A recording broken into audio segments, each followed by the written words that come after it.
Okay, ಒಂದು ಕಡೆ RSS ವಿಚಾರ ದೊಡ್ಡದಾಗಿ ಸದ್ದು ಮಾಡ್ತಾ ಇದೆ, ಅದರ ಜೊತೆಗೆ ಬಿಡದಿ ಟೌನ್ಶಿಪ್ ಕೂಡ ವಿಚಾರ ಚರ್ಚೆ ಆಗ್ತಾ ಇದೆ. ಅದ್ರ ಬಗ್ಗೆನೂ ಒಂದು ಸ್ವಲ್ಪ ಮಾತಾಡ್ಬಿಡೋಣ. ನಮ್ಮ ರುದ್ರದೇವರು ಬಂದಿದ್ದಾರೆ. JDS ನಾಯಕರು ಸಿಕ್ಕಾಪಟ್ಟೆ ಅದರ ಸಾರಥ್ಯ ನಮ್ಮದೇ ಅನ್ನೋ ಥರದಲ್ಲಿ ಮುಂದಾಗ್ತಾ ಇದ್ದಾರೆ. ಕಾಂಗ್ರೆಸ್ ಅವರು ಅಲ್ಲೇನಿಲ್ಲ ರೀ, ಹಂಗೇನಿಲ್ಲ, ನಾವು ಮಾಡೇ ತೀರ್ತೀವಿ ನೋಡಿ, ಐ ಡೋಂಟ್ ಕೇರ್ ಅಂತಿದ್ದಾರೆ ಅಲ್ವಾ.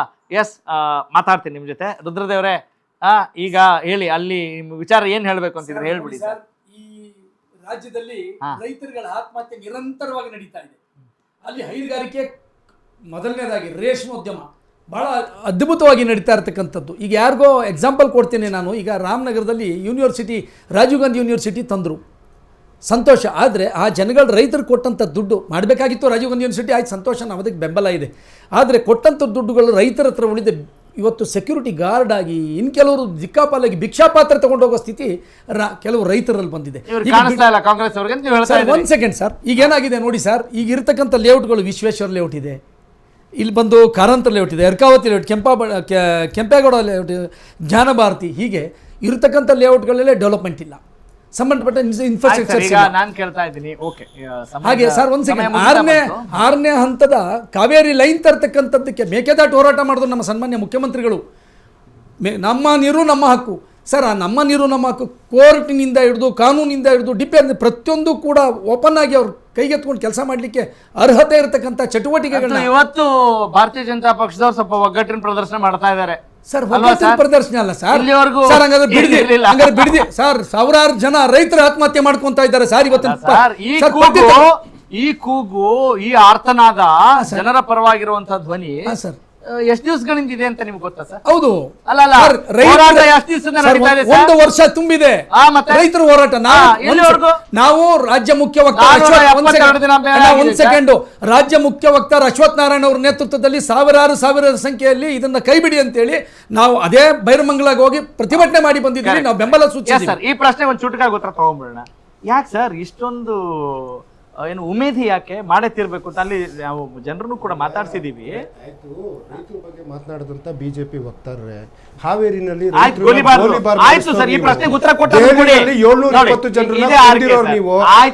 ಇದಕ್ಕೆ ನೀಲಿ ನಕ್ಷೆ ಹಾಕಿದ್ದು ಕುಮಾರಸ್ವಾಮಿ ಅವರು 2006 ಇವತ್ತೇನೋ ರಿಯಲ್ ಎಸ್ಟೇಟ್ ಅಂತ DLF ಗೆ ಕೊಟ್ಟಿದ್ದು ಇದೇ ಕುಮಾರಸ್ವಾಮಿ ಒಂದ್ ನಿಮಿಷ, ಅವರ ಬೇನಾಮಿ ಆಸ್ತಿಗಳು ಎಲ್ಲಿಂದ ಮಿಸ್ ಆಗ್ತವೆ ಅಂತ ಹೇಳ್ಬಿಟ್ಟು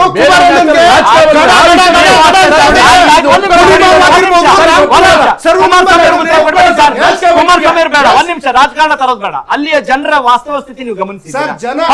ಒಂದೇ ಸರ್, ಸ್ಕೂಲ್ ಆಗಿ ಫಲವತ್ತಾದ ಭೂಮಿ ಇದೆಯಾ ಇಲ್ವಾ ಅಲ್ಲಿ ಜನರಿಗೆ?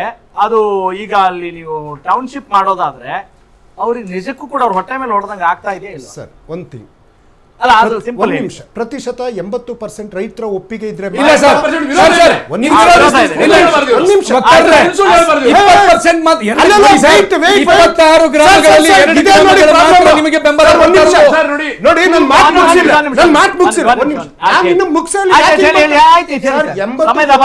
ರೈತರ ಒಪ್ಪಿಗೆ ಇದ್ರೆ ಮಾತ್ರ ನಾವು ಸರ್ಕಾರ ಯಾರ ಎದೆ ಮೇಲೆ ಕೂತ್ಕೊಳ್ಳಿಕ್ ಆಗುದಿಲ್ಲ. ರೈತ ಎದ್ರೆ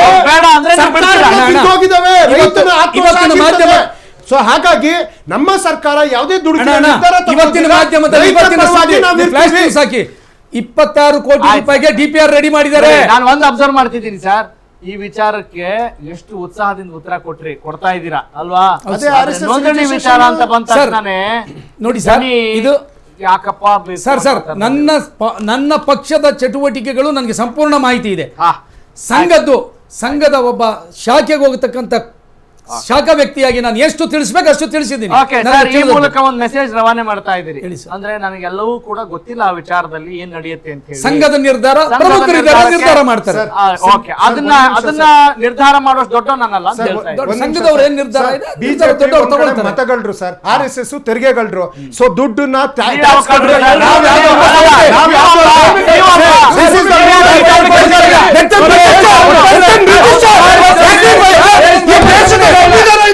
ಈ ದೇಶದಲ್ಲಿ ಸಂವಿಧಾನ ಇದೆ, ನೀವು ಸಂವಿಧಾನದ ಆಶಯಗಳಲ್ಲಿ ಭಾರತದಲ್ಲಿ ಬದುಕಬೇಕು ಅಂದ್ರೆ ರಿಜಿಸ್ಟರ್ ಮಾಡಿಸ್ಕೊಳ್ಳಿ, ಸಂಬಂಧಪಟ್ಟ ರಿಜಿಸ್ಟರ್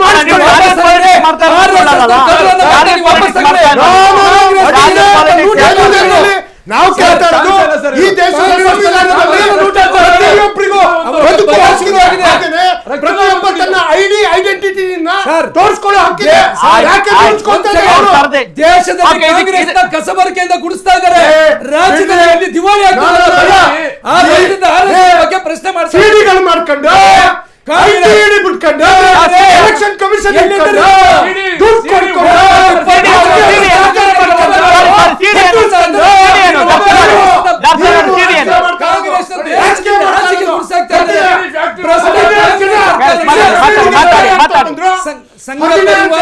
ಮುಂಬೈಗೆ ಹೋದ್ರು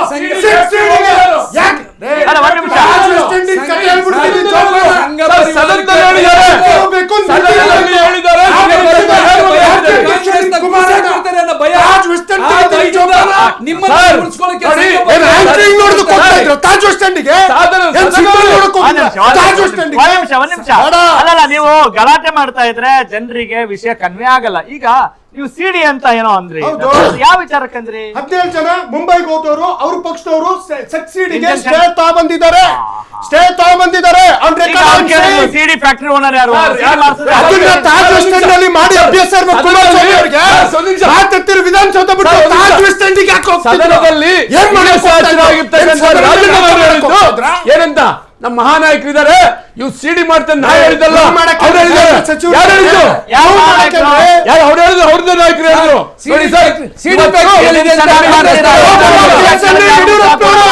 ರಘುಪತಿ ಭಟ್, ಪ್ರೇಮದಾಸ್, ರಾಮದಾಸ್ ಅವರು, ಲಿಂಬಾವಳಿ ಅವರು, ಸದಾನಂದ ಗೌಡ್ರು, ಇವ್ರದೆಲ್ಲ ನೆಲೆ ಕೂಡ ಕಟ್ಟಿಲ್ಲ.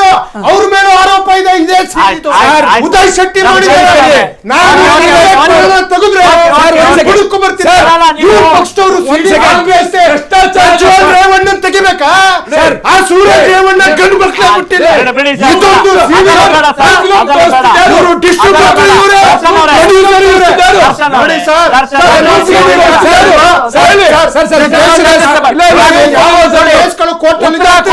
ಉತ್ತರ ಕೊಡೋ ಪ್ರಶ್ನೆಗಳಿಗೆ ನೀವು ಉತ್ತರ ಕೊಡಲ್ಲ ಸರ್. ಬೇರೆ ಯಾವ್ದಾದ್ರು ಚೆನ್ನಾಗಿ ಸಿಕ್ಕಿ ಗಲಾಟೆ ಮಾಡ್ಬೇಕು.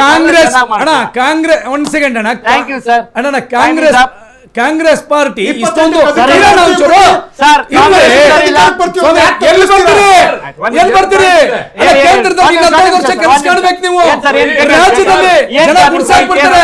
ಈಗಾಗಲೇ ಪಂಚ ಗ್ಯಾರಂಟಿಗಳು ಮೂಲೆ ತರಿಸ್ತಾ ಇದ್ದಾರೆ.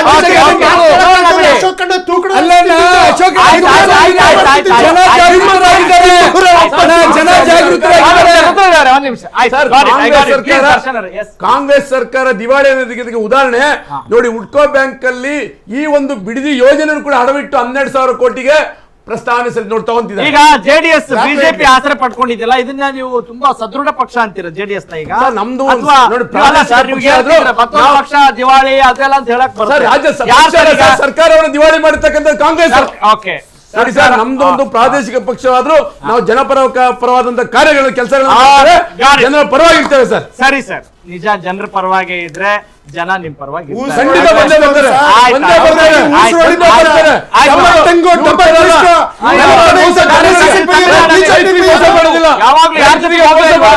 ನೀವು ಉಸಿರುವಳಿ ಆಗಿಲ್ವಾ ಸರ್? ಈ ರೀತಿ ಸಿದ್ಧಾಂತಗಳನ್ನ ಎಲ್ಲರೂ ನೋಡಿದ್ದಾರೆ. Thank you all of you.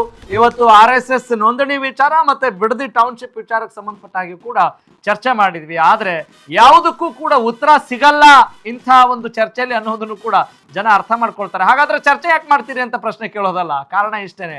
ಯಾವ ರೀತಿಯಾದಂಥ ಮನೋಧೋರಣೆ ಇದೆ ಅನ್ನುವ ಒಂದು ಮೆಸೇಜ್ ಕೊಡೋ ಪ್ರಯತ್ನವನ್ನು ಕೂಡ ಮಾಡಬೇಕಾಗಿರೋದು ಮಾಧ್ಯಮದ ಜವಾಬ್ದಾರಿ. ಆ ಜವಾಬ್ದಾರಿಯನ್ನ ನಿರ್ವಹಿಸ್ತಾ ಇದ್ದೀವಿ ಅಂತ ಹೇಳ್ತಾ ಲೆಟ್ಸ್ ಕನ್ಕ್ಲೂಡ್ ದಿಸ್ ಟಾಪಿಕ್. ನಾನು ನಿಮ್ಮ ರಾಘವ ಸೂರ್ಯ, ನಮಸ್ಕಾರ.